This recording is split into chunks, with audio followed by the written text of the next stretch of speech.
does not promote any violent, harmful, or illegal activities. All content provided by this channel is meant for an educational purpose. আমাদের পাড়া আমাদের সমাধান ৮,০০০ কোটি টাকা টাকা আসছে কোথা থেকে? পশ্চিমবঙ্গ সরকারের কাছে।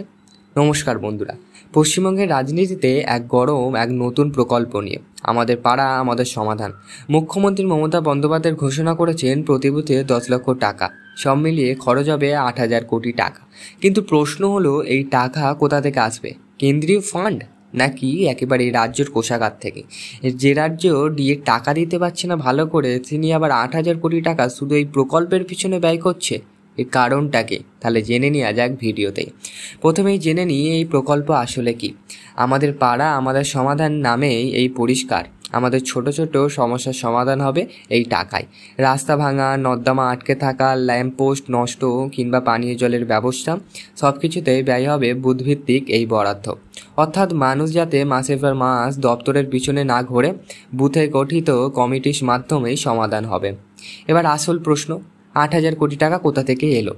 বিরোধীরা প্রশ্ন তুলছে, কেন্দ্রকে প্রতিদিন গালাগালি করলেও আবার কি কেন্দ্রের টাকাতেই চলছে এই প্রকল্প? উত্তর হলো একদম না। সংবাদ মাধ্যমে প্রকাশিত সরকারি তথ্য বলছে এই প্রকল্পে সম্পূর্ণভাবে রাজ্য সরকার কোষাগার থেকে অর্থায়ন করা হচ্ছে।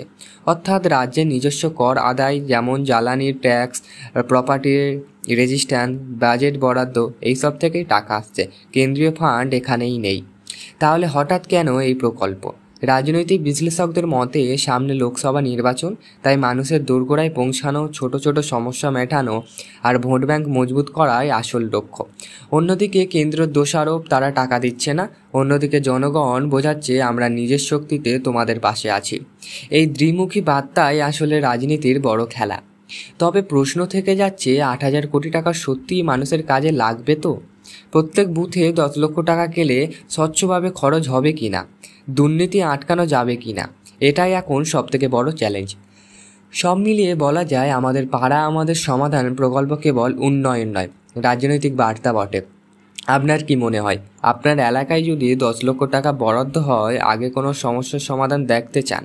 কমেন্টে জানাতে ভুলবেন না। ভিডিওটা ভালো লাগলে লাইক, কমেন্ট, শেয়ার করতে ভুলবেন না, কারণ এই রকম প্রত্যেক দিন নিত্য নতুন ভিডিও দেখতে পেতে পারেন।